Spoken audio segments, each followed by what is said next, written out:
అభినందించాలి. అవునా కదా?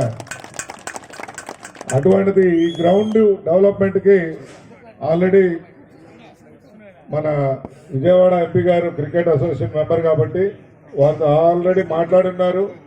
ఈ జిల్లా తరఫున అందరికి సెంటర్ పాయింట్ కాబట్టి తప్పకుండా దీన్ని మంచిగా లోకల్ రంజీ ఆడే విధంగా దీన్ని డెవలప్ చేయడానికి అందరం కృషి చేయాలని మీ అందరికి చెప్తూ, మరి దాంట్లో భాగంగా అందరం కాంట్రిబ్యూట్ చేసైనా దీన్ని ఒక మంచి స్టేడియంగా నిర్మించుకుంటే ఇటు గిద్దలూరు కానీ ఇటు మార్కాపురం కానీ ఇటు మాకు కనిగిరి కానీ కొంత ఎర్రగొండపాలెం వాళ్ళు కూడా డైరెక్ట్ దగ్గర ఇదే మన దూరమేం కాదు.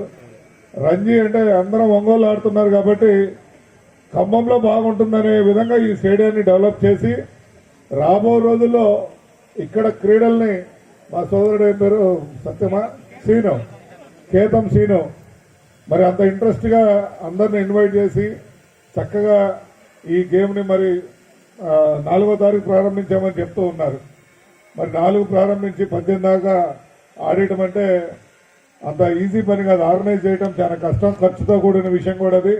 ఎందుకంటే మేము మా దగ్గర కబడ్డీ ఖోఖో గేమ్స్ ఆర్గనైజ్ చేసినప్పుడు ఆ ఇబ్బందులన్నీ మాకు తెలుసు.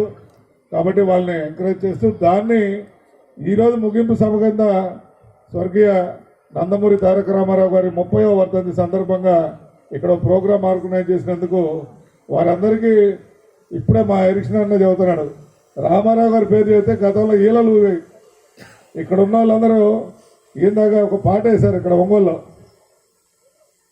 ఆరేసుకోపోయి పారేసుకున్నా అని పాట పాడితే అక్కడ అందరూ డాన్సులు వేస్తూ ఉన్నారు. అంటే ఆ మహానుభావుడు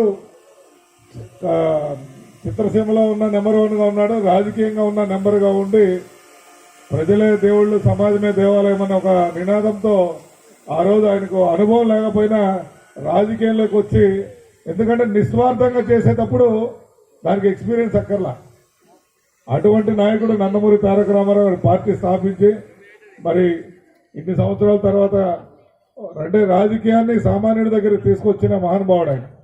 ఈరోజు మా అందరికి అవకాశం దొరికిందంటే అటువంటి మహానుభావుడు పార్టీ పెట్టి కామన్ మ్యాన్ కూడా తీసుకొచ్చి రాజకీయాల్లో తీసుకొచ్చిన వారి 30వ వర్ధంతి సందర్భంగా అందరికీ శుభాకాంక్షలు తెలియజేస్తూ, రాబో రోజుల్లో మాయమాటలు ఇక్కడ యూత్ చాలా మంది ఉన్నారు. మాయమాటలు కాదు, ఇప్పుడు నారాయణ రెడ్డి గారు చెప్పినట్టు వెలుగొండ ప్రాజెక్టు ఎవరు కష్టపడుతున్నారు మీరు చూడండి. గతంలో ఒక మాట చెప్పారు, ఇప్పుడు జాతికి అంకితం చేశామని చెప్పి వెలుగొండ ప్రాజెక్ట్ అయిపోయిందా? మీరందరిలో ఒకసారి చూడండి, ఇంకా 4,000 కోట్ల రూపాయలు కావాలి. 470 కోట్లు ఇస్తే ఇప్పుడు ఒక ఎమ్మెల్యే ఏం చదువుతాడు, ఇంకొక 500 ఇవ్వాలయ్యా. అరే మరి మీరే గాడిదలు కాశారు ఆ రోజు. మరీ ప్రజలంతా అమాయకులుగా మోసం చేసి జాతికి అంకితం అని చెప్పి పేపర్లో లక్షల రూపాయలు యాడ్లు ఇచ్చి గందరగోళం చేసినప్పుడు ఇప్పుడున్న వైసీపీ నాయకులు గమ్ముగా చేతులెత్తి గమ్ముగా ఉన్నారు. మరి ఆ రోజు ఏం చేశారు?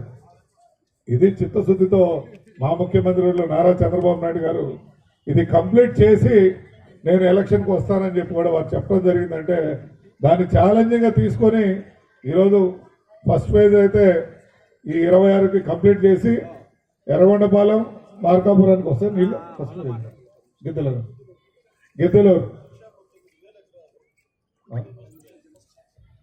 1,19,000 ఎకరాలు ఫస్ట్ ఫేజ్ గిద్దలూరు తీసుకురావడానికి సాయి శక్తులకు కూర్చారు. ఇక్కడ ఉన్న ప్రాబ్లం మీకు ఒకటే ఉంది, నిర్వాసితులకు డబ్బులు ఇవ్వాలి, అదే పెద్ద సమస్య. టెండర్ పిలవడం పెద్ద కష్టమైన పని కాదు, కానీ దానికి కూడా ముఖ్యమంత్రి గారు తప్పకుండా డబ్బులు ఇచ్చి వాళ్ళని అక్కడి నుంచి క్రియేట్ చేసి వాళ్ళని ఇక్కడి నుంచి రీహాబిలిటేషన్ సెంటర్ తరలించి కొట్టుబడి గ్యాప్లోకి నీళ్ళు ఇవ్వాలనేది వారి ఆలోచన. కాబట్టి ఆ విధంగా చేస్తూ ఉన్నారు. మరి అదేవిధంగా నారా లోకేష్ బాబు గారు ఉన్నారు, యువ నాయకుడు. మా ప్రాంతంలో ఈరోజు బయోగ్యాస్ యూనిట్స్ వచ్చాయంటే వారి పాదయాత్ర అప్పుడు ఈ ప్రాంతాన్ని చూశారు. చూసినప్పుడు బయోగ్యాస్ యూనిట్ని ఎస్టాబ్లిష్ చేస్తూ ఇక్కడ ఏదో చేయాలని చెప్పి అన్నారు.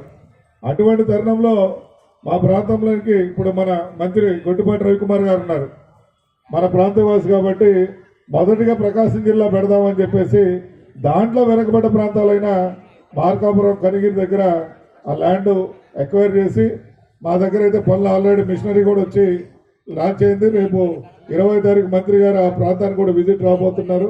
ఎందుకు చెప్తున్నామంటే అవతల పార్టీ వాళ్ళు అభివృద్ధిని ఆటంకపరచాలనే ఒక ఆలోచన తప్ప దానికి సపోర్ట్ చేస్తూ అరే మనం చేయలేకపోయాము, జరిగేదాన్ని మనం సపోర్ట్ చేయాలని చెప్పి ఆలోచించుకునే విధంగా సూచనలు ఇవ్వాలి తప్ప ఒక పత్రికలు ఉన్నాయి కదని చెడు వార్తలు రాయడం, లేకపోతే తప్పుడు సమాచారం ఇచ్చి జనాల్లో అభద్రత కలిగించే భావన చేస్తూ ఉన్న వారికి బుద్ధి తెచ్చుకోవాలని చెప్తూ మరి ఈ అవకాశం ఇచ్చారు. మరి వాస్తవంగా క్రికెట్ పండుగని రాజకీయ వేదిక మేమందరం మార్చాము, దాన్ని క్షమించమని కోరుతూ తప్పకుండా ఈ వేదిక ద్వారా నాగరాజ్ సార్ కూడా డిఎస్పీ గారు రిటైర్ అవుతున్న చాలా డబ్బులు ఉన్నట్టున్నాయి, త్వరలో ఆయన కూడా రాజకీయాల్లోకి వస్తాడు, వారితో కూడా కొంత గ్రాంట్ తీసి మనం ఈ గ్రౌండ్ డెవలప్ చేయొచ్చు.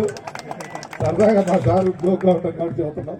సో ఈ గ్రౌండ్ అయితే డెవలప్ చేసేదానికి మన మార్కాపురం జిల్లా ఎమ్మెల్యేలందరూ కూడా కష్టపడి మరి ఇన్ఛార్జెస్ కానీ అవసరమైతే ముఖ్యమంత్రి గారి దగ్గర నిధులు కానీ ఇక్కడ కానీ తెచ్చి ఇది మంచి సెంటర్గా డెవలప్ చేయాలని కోరుకుంటూ సెలవు తీసుకున్నాం. జై హింద్, జై తెలుగుదేశం. థ్యాంక్ యూ అన్న.